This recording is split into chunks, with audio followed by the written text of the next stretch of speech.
Are we good? Well, good evening and thank you for being here. I'm going to give you a rundown on a crash that happened a few hours ago here on Jupiter Island, and I really will tell you everything that I know at this time. So just before 2 p.m. today, the Jupiter Island Police Department, which is where we currently are, received a call of a rollover crash about 2.5 miles from where we are. The Jupiter Island Police Department responded out there and found a pickup truck pulling a pressure cleaner trailer and a Land Rover which was rolled over on the driver's door, and we're going to provide you photos of that. The investigation started, and initially, right off the top, it did appear that the driver of the Land Rover might be impaired, and at that point, the Chief Ewing of Jupiter Island Police Department called me from the Martin County Sheriff's Office and asked for our assistance. It wasn't that the Jupiter Island Police Department isn't fully capable of doing these types of investigations, but quite frankly, the Sheriff's Office has a lot more repetitions in these traffic crashes and these types of investigations. Our investigation revealed as follows.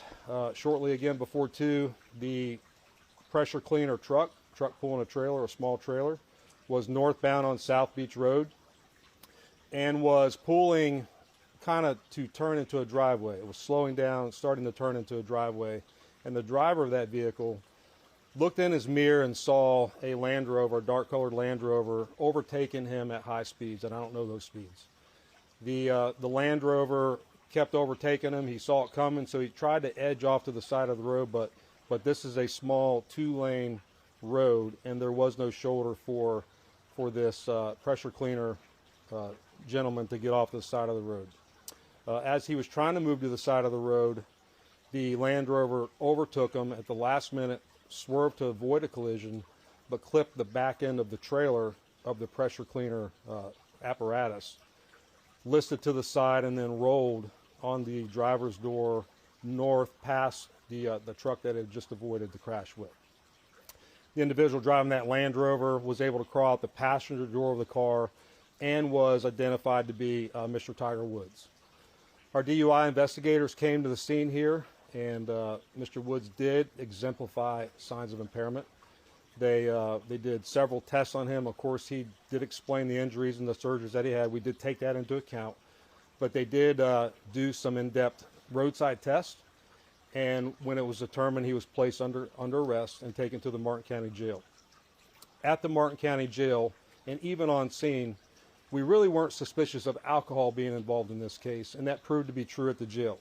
So Mr. Woods did a breathalyzer test, blew triple zeros, but when it came time for us to ask for a urinalysis test, he refused, and so he's been charged with DUI, with property damage, and refusal to submit to a lawful test. In the crash, no one was injured. Mr. Woods did not seem to be injured at all, and the other gentlemen were not injured, but this happened a few hours ago, so I've given you the information that I have right here, right now. So with that, let me kick it to you for questions. I'll answer what I can answer. Just to be clear, they're both going in the same direction? Tiger was coming up behind the guy in the pickup with the pressure cleaner? So the question is, were they both going the same direction? Yes. Both of them were in the 280 block of South Beach Road driving northbound. The truck pulling a trailer was trying to slow down and pull over, and Mr. Woods was overtaking him at a high rate of speed before he clipped the back end and rolled his vehicle over on the driver's door. How many times did he roll over? So the question is, how many times did he roll over? The answer is he didn't roll completely over. The truck rolled to the driver's door and then just slid northbound up the road. And again, we'll provide you some photos of that. I know you said you don't know the exact speed, but you said high rate of speed twice now. Is there a way just to give us a general idea of how fast? You mentioned before, it's a 2-lane road. You can't drive very fast on that road. So the question is, can I give you a general idea of how fast? And the answer is I can't, but I can tell you this, it's a 30-mile-an-hour speed limit. And when I show you the photos, they kind of speak for themselves. You can see where he clipped the back of the trailer. You can see where he rolled. And then as he decelerates, sliding down on the driver's door of the vehicle, you can see that he slid for a pretty decent a space before he came to a stop. Yes, sir. Was he cooperative as far as what his schedule was today, what he was doing? Was he did he speak to you guys what his activities were today? So the question was he cooperative with us? The answer was he is cooperative, but he was not trying to incriminate himself. So he was careful in what he said and didn't say. And when it came time again for the test, the urine test at the jail, he stopped that. Let me go back to one thing. There is a Florida state statute that requires us to keep people incarcerated for at least 8 hours post a DUI arrest. So he's in our jail. He will be there for at least 8 hours from 3 o'clock for at least 8 hours, and then he'll be released on bond if he posts bond. Thank you. Injuries to the driver who was pulling that pressure washer.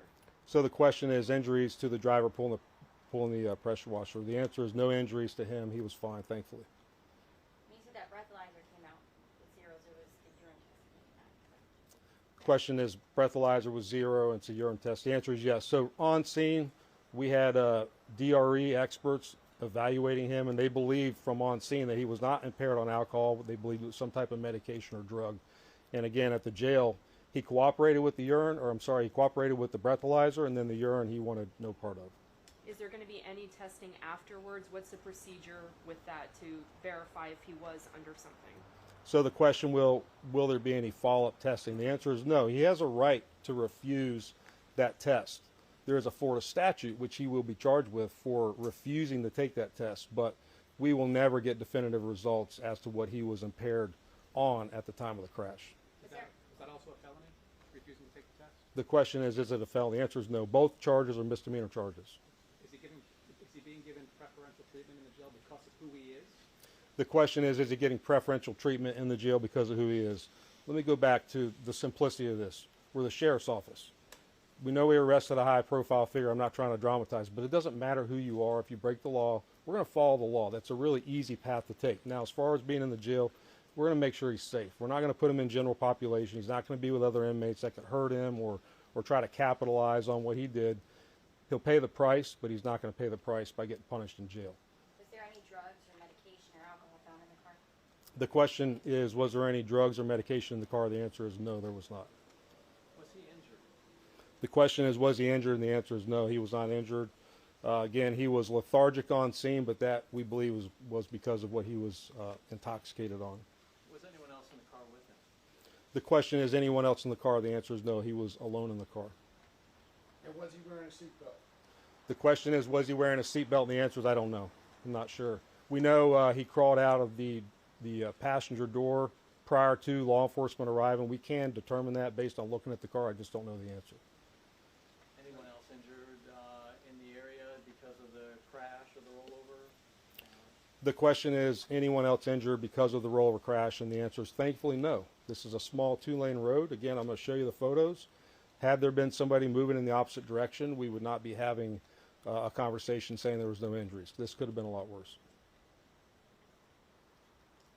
Is that all? Sheriff, thank you.